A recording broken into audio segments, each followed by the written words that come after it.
한번 따라합시다. 성령의 능력으로 부흥하는 교회. 지난 총회에서 우리 2025년도 총회의 주제를 성령의 능력으로 부흥하는 교회를 정하였고, 또 우리 총회장님이 설교를 하셨습니다. 그 설교를 토대로 오늘 말씀을 함께 나누려고 합니다. 오늘 이 시대를 위기의 시대라고 합니다. 경제가 정말 위기인 것 같습니다. 저렇게 금값이 치솟는 거 보면, 달러 값이 저렇게 요동치는 거 보면 경제가 위기인 것 같습니다. 도덕과 윤리는 말할 것도 없습니다. 염치를 잃어버렸습니다. 그렇죠? 염치를 몰라요. 정치는 한숨밖에 안 나오네요. 그렇죠? 정치가 뭡니까? 물을 잘 흘려보내서 깨끗한 물을 위로부터 잘 흘려보내 아래 사람들이 그걸 잘 먹고 살 수 있다. 이게 정치거든요. 위에부터 똥물이 흘러나오니까 뭐가 돼요? 이 아래가 뭐 살 수가 없어요. 이게 지금 한국의 정치가 되어져 버렸어요. 이 정치가 위기가 아닐 수가 없습니다. 가정은 더 말할 것도 없습니다. 20년 전쯤에 일본에서 많이 나오던 뉴스가 있습니다. 20년 전에 일본에서 독거 가정이 많다 보니까, 독거 노인이 많다 보니까 사람이 죽어나가도 뭐예요?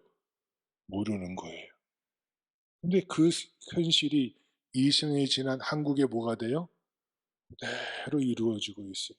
그나마 우리 동구는 일자리 때문에 독거노인이 많지 않은 것 같아요. 그래도 있겠지만 서울서 목회하는 친구들, 목사들 이야기를 만나서 들여다 보면 심각하대요.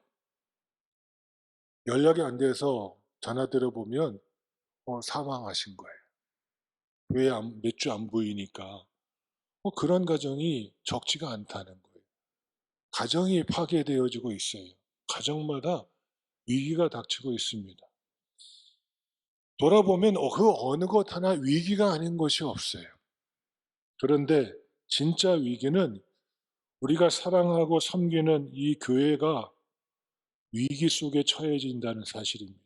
위기가 몰려오고 있습니다. 어느 날부터 우리 가슴 속에 잊혀진 단어가 있습니다. 바로 부흥이라는 단어입니다. 우리는 부흥의 꿈을 가지고 열정적으로 기도하고 열심히 전도해 왔던 것이 우리 교회 아니었습니까? 고난과 시련도 부흥의 꿈으로 이겨왔던 것이 우리 교회였습니다. 나도 부흥의 사람이 될 수 있다는 희망을 가지고 달려왔습니다. 그런데 부흥의 꿈을 잊어버리고 말았습니다.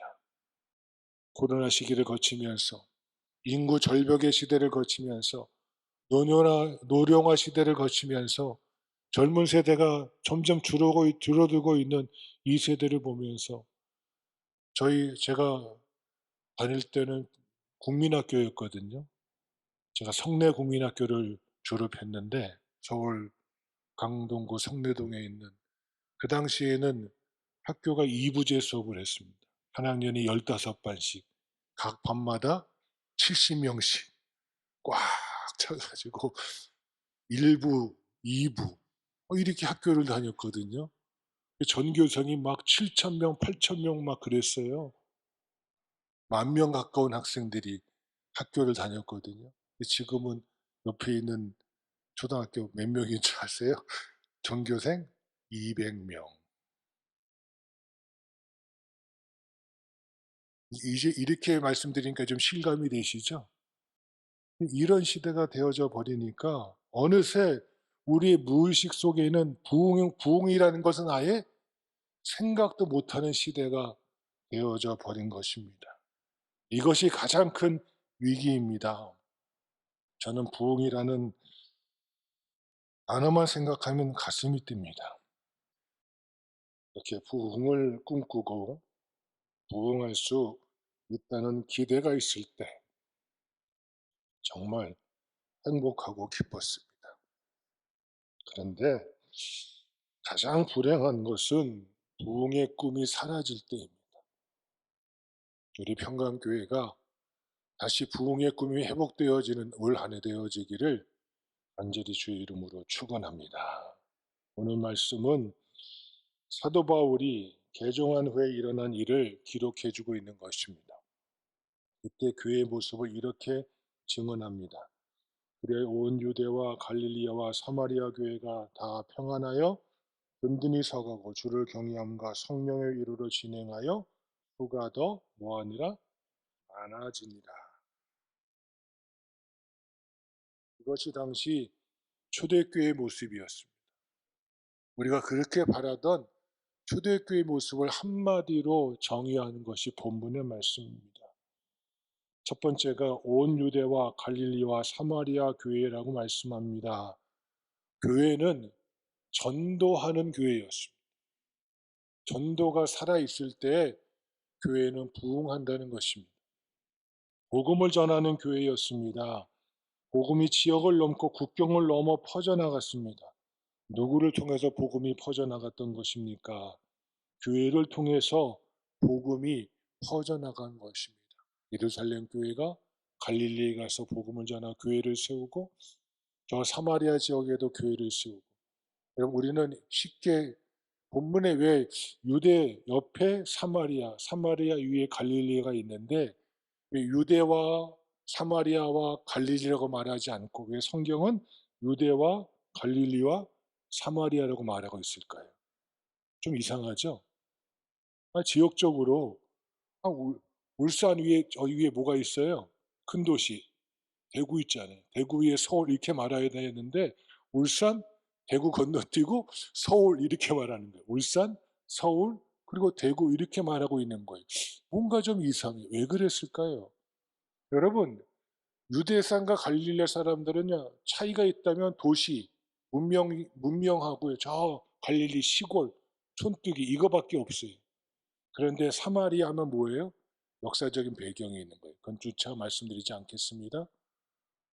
사마리아 사람들은 상종을 안 했어요. 이게 무서운 거거든. 같은 지역에 있으면서도요, 인근에 있어도 뭐예요? 상종을 안 하던 지역이 사마리아 지역이에요. 그런데 그들이 유대와 갈릴리로 복음을 전하고 끝내지 않고 어디에도 가요? 상종하지 않던 사마리아로 가서 복음을 전해요. 사도행전에 보면 빌립 집사님이 사마리아 가서 복음 증거하죠. 이게 쉬운 일이 아니에요. 예수님께서 수가성을 찾아가시죠. 이게 쉬운 일이 아니에요. 사람들이 멸시받고 비아냥거리고 왜 거기를 가? 딴 데는 갈 수 있지만 거기는 안 돼. 여러분 혹시 그런 사람이 있지 않으십니까? 딴 사람한테는 복음 전해도 되는데 그 인간은 도 없어. 근데 그 인간도 뭐예요? 복음을 전해야 한다는 것입니다. 이게 성경이 말하는 것입니다. 지역을 넘고 국경을 넘습니다. 이 조그만 한반도 땅덩어리에 웬 지역주의가 이렇게 강합니까? 전라도, 경상도, 보수, 참 제가 그걸 보면 어이가 없어요. 이 조그만 땅덩어리에서 뭘 그걸 가지고 이렇게 지역주의를 나누고 계파주의를 나누고, 조선시대 보면 참 남인, 서인, 북인, 동인, 참 어이가 없어요. 왜 그렇게 사는지. 자기가 정해놓은 그 경계, 이거 무너뜨리지 않으면 복음 증거할 수 없습니다.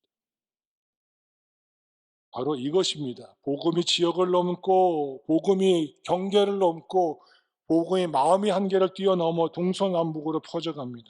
복음은 가둬놓을 수가 없는 것입니다. 복음은 특정한 사람의 소유물이 아닙니다. 복음은 전해져야 되고 복음은 증거되어야 되고 복음은 퍼져나가야 합니다. 할렐루야.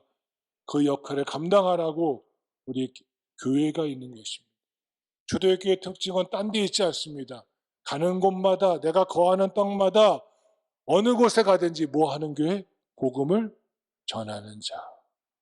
그러게 내 삶을 돌아보는 거예요. 내가 복음을 전할 때 혹시 저 사람에게 내 생활이 혹시 걸림돌이 되지는 않는가. 그렇죠? 내가 말로는 하나님 잘 믿으라고 잘 섬기라고 예수 믿는 자께 증거해야 되는데 돌아보면 예수 믿는 사람이 왜 저래? 라는 소리 들을까 봐 우리가 뭐 하는 거예요? 내 자신을 훈련시키고 말씀으로 나를 다듬고 하나님 기뻐하신 나를 훈련시켜 나가는 게 그리스도인의 성화의 삶 아니고 무엇이겠습니까? 예수님이 오신 목적이 무엇입니까? 복음을 전하기 위해서 오신 것입니다. 교회가 존재하는 이유가 무엇입니까? 복음을 전하기 위해서입니다. 우리가 예수 그리스도를 믿는 이유가 무엇입니까?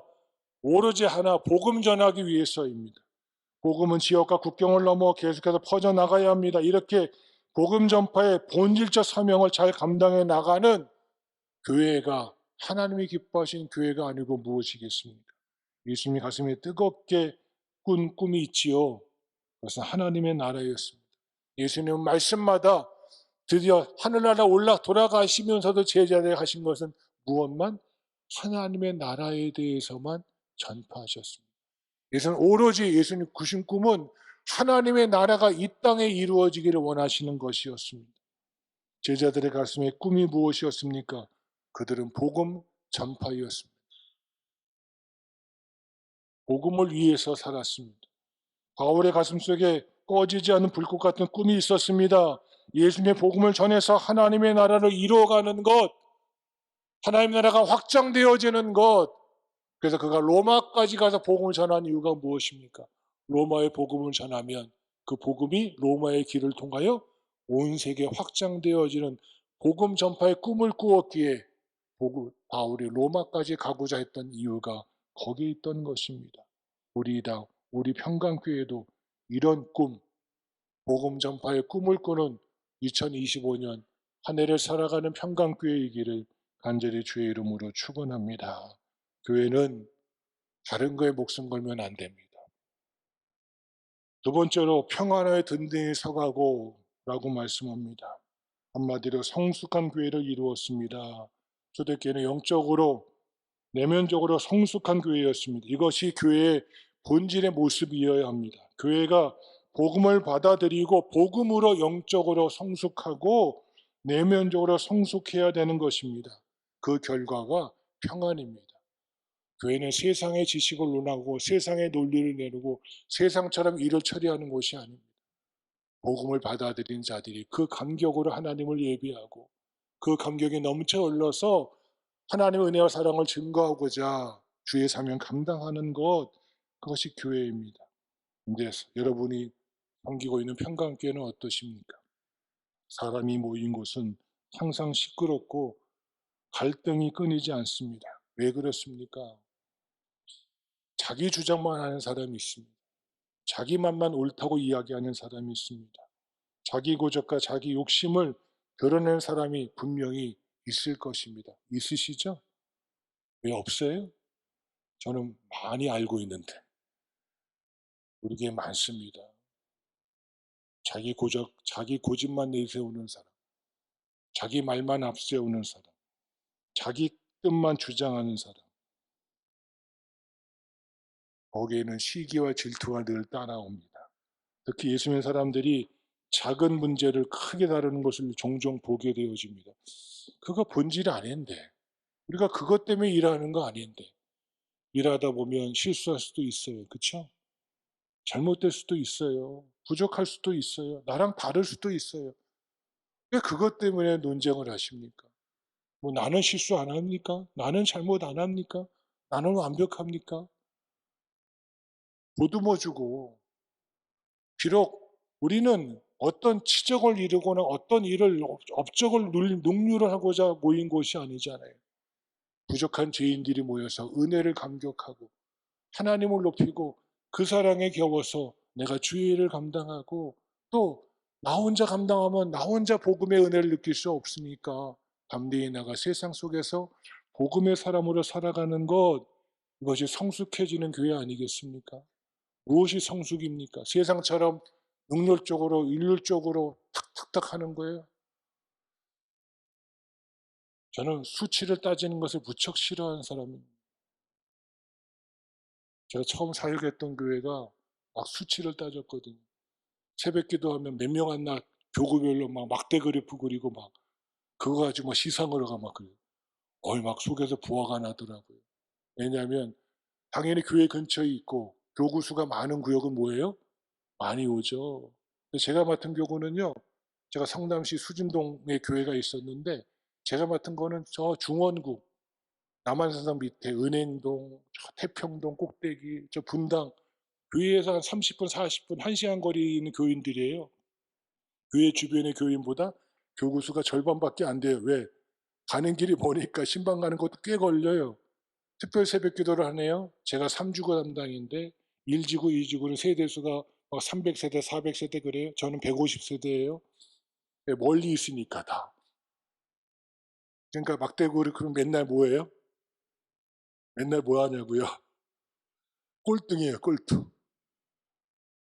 그거 가지고 막 공공인상을 따지는데요. 제가 시험에 내가 다시는 목회하면 절대 숫자 내세우지 아니하리라. 상황이 다르잖아요. 제가 이 얘기 왜 드리는지 아세요? 교회는요 그렇게 하는 곳이 아니에요. 세상처럼 숫자를 논하고 업적을 따지고 그건 세상에서 회사 나가서 그렇게 하세요. 교회는요 은혜로 일하는 것이에요. 내가 받은 그 은혜가 너무 커서 이거 주님이 필요한 일이네. 이거 아무도 하는 사람이 없네. 내가 은혜로 감당해야지. 이게 성숙한 거지. 이게 교회지. 초대교회는 예루살렘인가 갈릴리 사람. 한마디로 뭐예요? 도시 사람, 시골 사람. 그 말이에요. 유대인과 이방인. 여러분, 유대인들은 이방인을 뭐같이 여겼어요? 짐승같이 여겼어요. 한마디로 개같이 여겼어요. 사람 취급 안 했어요. 지금도 정통 유대인들은 이방인과 어울리지 않아요. 식당에 가서도 유대인만 식당하는 칸이 따로 있어요. 이방인과 절대 같이 밥 안 먹어요. 왜? 우리를 사람 취급 안 하거든. 그런데 초대교회가 유대인과 이방인이 함께 어울려 있어요. 율법주의 선민사사로 꽉꼭 꽝꽝 둘려 있던 그들이 정말로 다툴 수 있는 요소가 엄청나게 쌓여 있는 것이 예루살렘 교회였는데 그 예루살렘 교회가 상호 존중합니다. 소통합니다. 끊임없는 대화를 통해서 교회가 성숙해져 갑니다. 베드로와 바울이 신뢰관계를 맺고 영적으로 성숙하고 평안하고 든든히 서가는 교회를 이루어갑니다. 여러분 베드로와 바울이 하나가 된다? 이게 쉬운 일인 것 같으세요? 앞에 사도행전 앞에 가서 보시면 교회가 분열의 위기가 있었습니다. 그렇죠? 그때 교회가 큰 결단을 내서 누굴 세워요? 스데반, 빌립, 브루고로, 니가로, 디몬, 바메나, 니골라 7분의 집사님을 세워요. 근데 그 일을 크게 앞장섰다 일했던 자가 누구예요? 베드로예요. 베드로. 야고보와 베드로란 말이에요. 이 7집사를 세우는데 근데 그 중에 후장이었던 스데반 이사님이 복음 전하다가 누구의 돌에 맞아 죽어요? 예? 바울의 돌에 맞아 죽는 거예요. 그 바울이 예수 믿게 됐다고 변했다고 예루살렘에 찾아온 거예요. 자, 여러분이 베드로예요. 내가 세운 안수진, 물론 하나님이 세우셨지만 내가 도와줘서 교회 일꾼 세웠던 스데반 지사님 돌로 쳐 죽인 그 바울이 사울이 바울 됐다고 찾아올 때 여러분 용납할 수 있겠어요? 내가 뭘 보고 당신을 믿겠냐고. 내가 내 눈으로 똑바로 봤는데 당신이 바로 얼마 전에 내 동료였던 스데반 지사님 돌로 쳐 죽인 그 인간 아니냐고. 우린 절대로 뭐 한다고? 용납 못하겠다고. 이게 인지상정이지. 그쵸? 여러분 용납할 수 있겠어요? 근데 베드로가요. 바울을 품어요. 왜 그랬을까요? 바울이요. 나도 성령의 은혜를 잊기 전에는 예수님을 부인하고 저주하고 욕했던 자야. 이런 나도 주님이 나 용납하셨는데 내가 당신을 하나님이 만나셔서 하나님의 사람으로 세우셨다는데 내가 용납하지 못하면 내가 어찌 하나님의 은혜를 입은 자라고 말할 수 있겠소. 오늘 이건 성경이 없어요. 그런데 베드로가 그런 마음 가지고 바울을 품지 않았을까요? 이게 성숙한 거예요. 그게 뭐라고? 과거의 상처가 뭐라고? 그 쓴뿌리가 뭐라고? 그거에 매여가지고 10년, 20년, 30년, 40년이 가도록 꼭 또아리를 틀고 그거 아니면 그거 용납 못해서 여전히 해결하지 못해서 성숙하지 못하고 하나 되지 못하고 분열하는 모습을 바라볼 때 주님이 어떠실까? 올 한 해 여러분 속에 쌓여져 있는 또아리 틀고 있는 쓴뿌리들 다 뽑아내어지는 역사가 있기를 주의 이름으로 축원합니다. 뽑아버리셔야 됩니다. 주님이 아니라 하신데 왜 내가 그렇다고 말합니까? 주님이 용서하셨다고 하는데 왜 내가 정죄하고 비난합니까?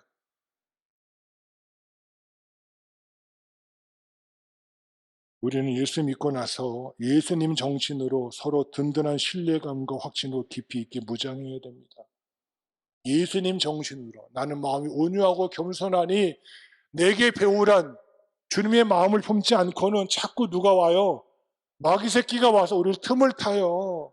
아무것도 아닌 거 가지고 사사온 거 가지고 사람들 끌어내리고 뒤에서 비난하고 욕하고 흠잡고 하나님을 바라보지 않고 사람을 바라보면 그림자밖에 안 보여요. 그렇죠?